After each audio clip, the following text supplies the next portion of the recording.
What's up, guys? It's July 22nd, 2014. It's Brandon here. Ironman Chattanooga video diary. Hope you guys are doing well. I am getting ready to head off for the first workout rather, of today, which is going to be a run. So I have a 30-minute fartlek run today, followed by a hour-long hill repeat, set of hill sprint repeats. So not just hill repeats, but hill sprints. So that will suck the life right out of me. Today it's going to be really hot, so I'm getting out pretty early for me with this run. And excuse me while I put my socks on. Wearing Injinjis today while I was running back east last week. Between my big toe and second toe, my right foot, I got a little bit of a wear spot. I wouldn't go so far as to call it a blister, but it's pretty damn close. And so I'm deciding today to be safe, rather be safe than sorry, and this is what I've done since I got that little spot, is to wear Injinjis, or at least socks. I have a couple socks by Injinji that aren't full toe socks. They just separate the big toe from the rest of the toes. This shoe is the Nimble R2 by Helly Hansen. Again, bet you guys didn't know they even made shoes. Running shoes, rather. And so 7.75 ounces, so just under 8 ounces. Pretty lightweight shoe. It's really impressive. This is going to be a fartlek run again, as I mentioned in these. It's going to be good. These will be a shoe that will be coming up for review on the website and on our YouTube channel very soon. So there you go, and I'll talk to you probably after the run. Somebody mentioned that they would like to see more during the run. And on something like a fartlek run that's pretty short and quick and all that kind of stuff, I'm not necessarily always going to be able to take a camera because if I'm carrying a GoPro, it's still something I have to carry in my hands. I might, you know, here and there take my phone or something like that to film things during, but basically, as I mentioned in a couple of episodes now, a fartlek run is essentially speed play. That's what the word fartlek means, is speed play. So you go out, you just kind of take it easy, zone 2 run, and then kick it up a notch. In this case, we're going to kick it up 1 to 2 minutes. It's really at the discretion of the runner. 1 to 2 minutes at zone 3 pace. So it's not a huge bump up in intensity. It's not like, you know, I've done fartlek runs in the past where they're kicking up to 5K pace. But again, this is also still at the discretion of the runner. So if I did want to kick it up to 5K pace, I could. But I'll probably keep it lower. I might do some toward the end that are, again, closer to 10K pace. But in general, I'll be just doing stuff that's just kind of a zone 3, upper zone 3 probably. So here we go. Okay, so workout number 1 for the day is over. It's a 30-minute fartlek run. I think it was actually like 31 minutes and some change, almost 32 minutes. So the way that I did it, and if you choose to do a run like this, awesome. They're really fun. It's something that's not super hard to accomplish, but it really gives you a nice solid kind of cardio workout where you're bumping up the rhythm and stuff like that a little bit. So the way I did it was on a out and back course that I do quite a bit, and it rolls a little bit. It's a creek path that's near here, and it rolls. And again, you can find that on Strava. Just go to gearist.com/Strava. You'll see my Strava. It kind of rolls a little bit. Not huge hills. I think the biggest climb is probably 7 feet, 8 feet, but it's kind of gradual. So it's really nice. And anytime you're running west here in the Front Range, which I was running west, you're basically running uphill because the mountains are west from where I am. And so this particular workout, I did a nice warm-up. I think it was probably about an 8-minute warm-up or so. Then I hit a certain landmark. I didn't do laps on my watch. I just made sure that I was at the start of a new minute, so I think right at 8 minutes. I did the first fartlek, and what I did was, because my coach asked me to do between 1 and 2 minutes of pickups, I did the first one was 60 seconds. This next one was 1 minute 30 seconds, and the final one on the out stretch was 2 minutes, and I split it basically around the out. So I went out 16 minutes. So at 15 minutes I did 1 minute out and then flipped it and did 1 minute hard back, and then basically went back down the ladder on the way back to the house. So that 2 minutes was kind of at the turnaround. Then I did 1.5 about halfway or ish, and then 60 seconds as I got kind of back toward the end, and then a nice little cool down. So it was a really good run, felt good. One thing I would say, this is kind of a good way to regulate where you are. If you're doing a pickup workout, and excuse me while I wipe sweat away, if you're doing a pickup workout like that, the tendency is to go hard and not then scale it back enough and not recover properly within the workout. So here's a good way that I find for me to kind of regulate where you are. And this works on the bike, the run, probably not swimming, but the bike and the run definitely, is that every time you pass somebody, whether it's another runner, a walker, a mom with a stroller, whatever it is, every time you pass somebody during one of those easy sections, say hello. And number one, it's polite. It'll put a smile on your face and theirs. But the other thing is that if you can talk like that, if you can speak, you really kind of have to make sure you're saying hello instead of hi. And if you're going hi, then you know you're going too hard. And that's not during the hard sections, but during the recovery section. So make yourself say hello, how you doing, or what have you. And really being able to regulate that breath will put you in check and say, oh, am I going too hard here? So little tip, hope you like it. What's up, kids? About to head out for today's bike workout. Now, you saw the fartlek run I did just a minute ago. It was good run, and legs feel good. You know, the good thing about a fartlek run is you're probably not taxing your legs so much. Now, the ride that I'm about to do, on the other hand, this is a hill sprint workout. And this is what it looks like. It should only take about an hour. A little bit of a warm-up down to the hill that I've chosen. Now, the coach, my coach, again, Jeff from PRS Fit, just go to prsfit.com if you're interested in checking that out. He prescribed, pardon the airplane, he prescribed a hill of 5 to 8%. Now, the catch with that is that I could find a hill of 5 to 8%, but I'm going for a little bit steeper hill just because it's a hill that it's like my nemesis to some degree, and I really would like to see what I can do on it. So the sets go like this. There's a warm-up, which I'll do on the way down there. It's not far away, 10 minutes away. Once I get to the hill, what I'll do is I'll go to the bottom, and I'll do this 5 times. So this entire thing will be 3 times. So I'll go 5 30-second sprints up the hill. Out of the saddle, just kind of red line as hard as I can go. In between each one of those, there'll be a 3-minute recovery. So 5 times, sprint up the hill with 3-minute recoveries between, and then in between each set of 5, there's a 5-minute recovery. So does this seem like a lot of recovery to you? It should. It is a lot of recovery. This is about strength building and really building that ability to just crush. This is a strength workout, a speed workout. It is not an endurance workout per se. So it's kind of akin to a Tabata workout. If you're not familiar with that, just Google T-A-B-A-T-A workout, Tabata, or Tabata, depending on how you pronounce it. So it's going to be a hard workout. I anticipate it being hard. I have the GoPro on, as you can see here, on the bike. It is charged. It is charged and ready to go. So I'll be filming a tiny bit. God knows I'll have enough time to recover in between these sprints and sets and things like that. So I hope you enjoy it. Come along for a ride with some pain. I'll try to show you kind of the wall itself as I come down it the first time, and then as we look up it. It's not a particularly long hill, but it does have the nickname of the wall. It's short and it's steep. So it's gonna be fun. Here we go.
Ouch.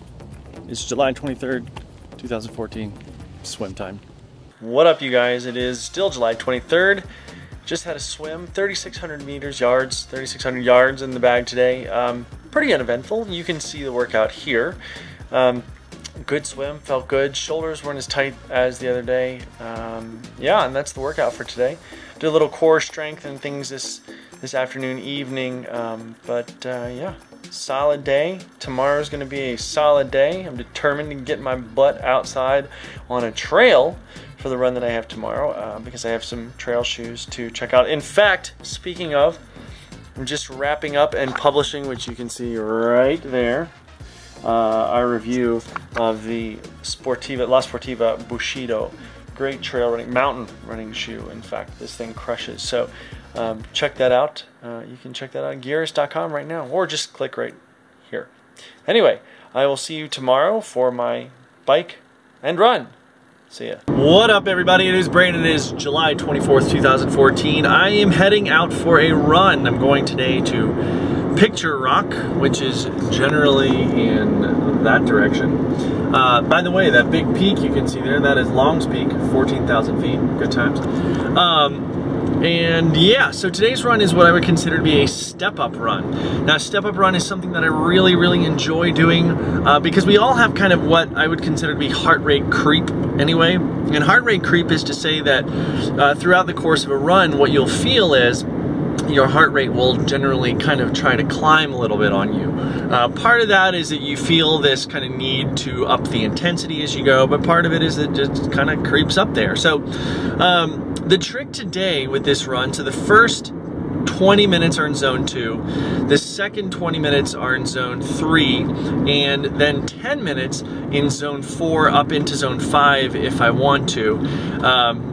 And then a 10-minute cool down. Now, the trick to this is going to be that I'll be going uphill the entire way out, so it's kind of an out and back on Picture Rock. And what's going to be interesting about that is that, I mean, for the bottom part, if I want to keep it in zone 2, there may even be some walking involved. But that's what's great about heart rate training, is that it's completely objective. It makes no difference what kind of terrain you're on. You stick with the plan. So we'll see if I didn't wear a heart rate strap today. I'm going to be going based on kind of rate of perceived exertion, which is kind of that, well, where am I? How do I feel out of whatever? So I've been doing heart rate training long enough that on a run like this, I'm fine with doing a RPE, rate of perceived exertion, kind of measurement, kind of taking stock, rather than having to wear my heart rate strap. So yeah, it's going to be good. Again, I'll probably talk to you guys from up there today. A little gear tip, and this is kind of a gear tip, kind of a training tip, however you want to take it. I'm not carrying water with me. This is only an hour-long run. What I am having is in the car, I've got this Clean Canteen insulated bottle.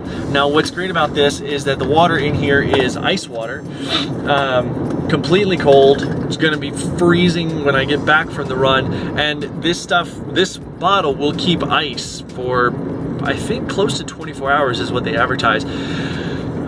So when I start going, when I come back rather, I'll have cool water. One of the big things that I focus on is, rather than on a run like this having water during the run, what I like to focus on is getting my core temperature down once I come back, and kind of bringing my body back around. Now, it's not super, super hot yet. It's 87 degrees, which, since it's supposed to get up into the 90s today, seems cool at this point. But it is 87 degrees. It's going to be a hot run regardless, and I want to bring that core temperature back down to a more manageable state as quickly as possible, because the way that my timing of today runs is that I'll get home from this run, I'll turn around, eat something really quickly, and then have to head out for my bike ride that I have this afternoon, as I need to be back for a phone call and to render a video review of the Bushido, which we reviewed yesterday, so onto the YouTube channel. So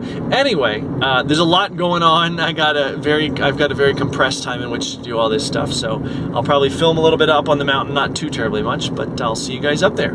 Thanks.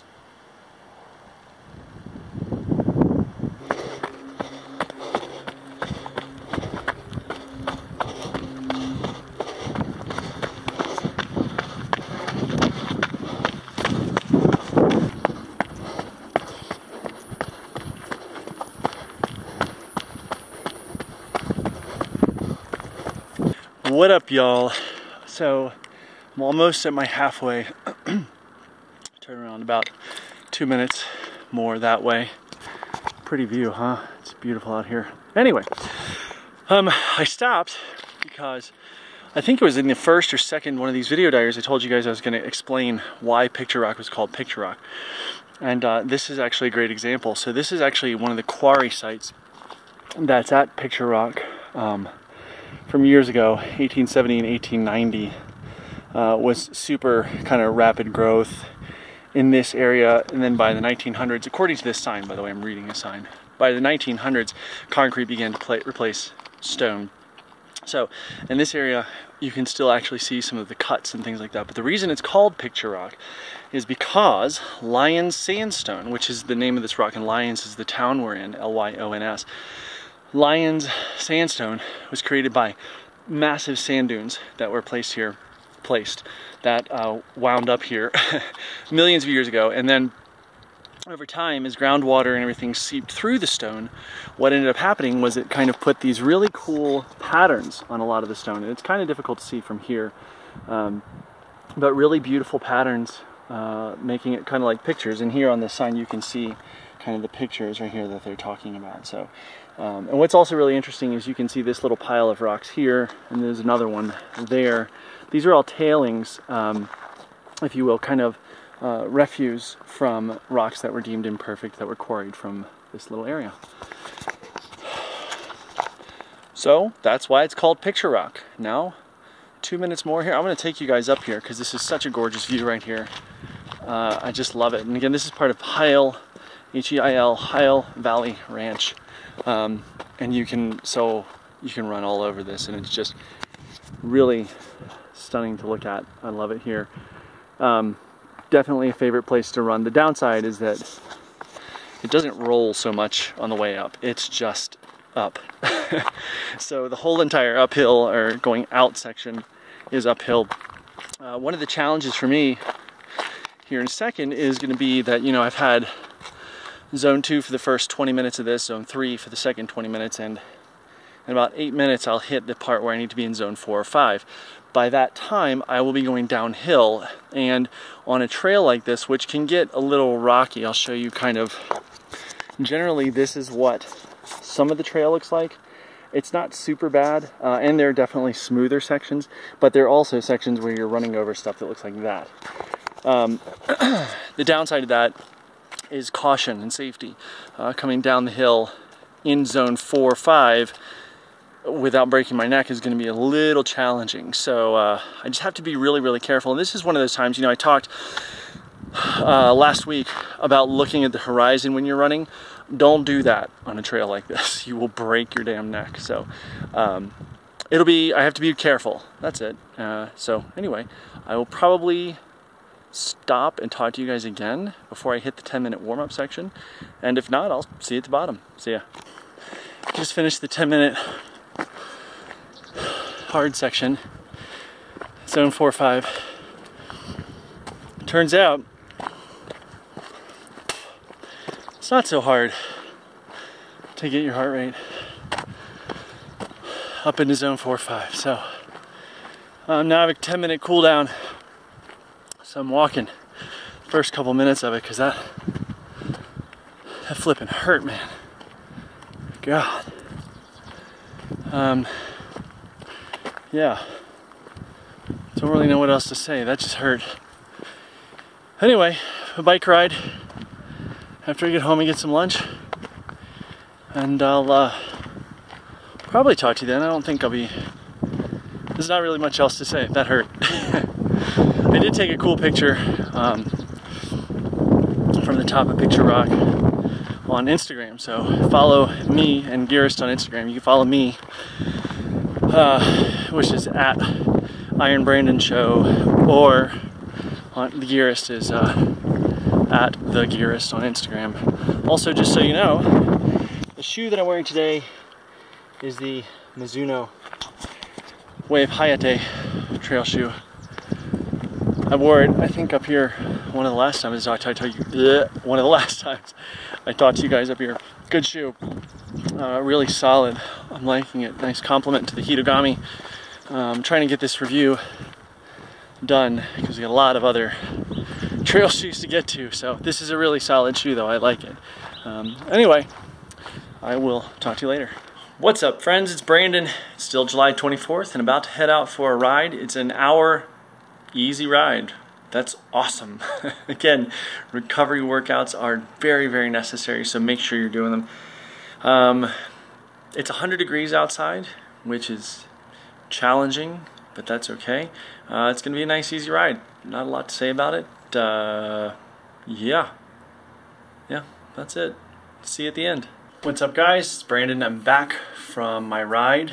Still, it's 24th of July, and as of right now, it is 65 days and some change until Ironman Chattanooga. So yeah, after pretty much sweating for the entire morning, I'm back and got to get some real stuff done. But first, shower time. Got to get de-stinkified and de-sweatified. Anyway. I think that's about it. Tomorrow, just to give you guys a rundown of the rest of the week, tomorrow I have a swim, and then Saturday I have a 5-hour brick, which is basically a 4-hour ride followed by a 1-hour run, immediately followed by a 1-hour run. And then Sunday I have a 2-hour run, followed by a Tori Amos concert. Yeah! Anyway, that's it for today, and see you guys tomorrow. Hey guys, it's Brandon. It is July 25th, 2014, Friday. Yes. And today's workout is going to be, what is today's? Oh, 3,400 meters in the pool, yards in the pool. 64 days left until the race. Feeling good. I actually had some solid workouts yesterday. Tomorrow's a long day. It's going to be, again, a 4-hour brick, so that's a, 5-hour brick, so a 4-hour ride, 1-hour run.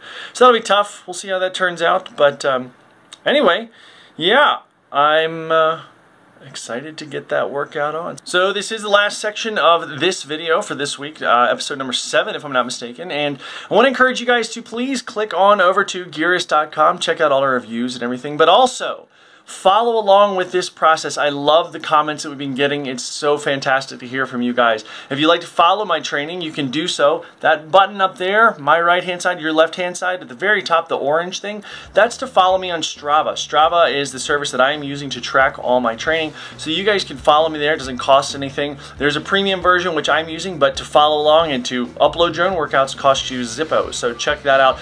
Also, you can see there Twitter for my personal Twitter, the Gearist Twitter, Instagram, Facebook, and also YouTube, which you're watching right now.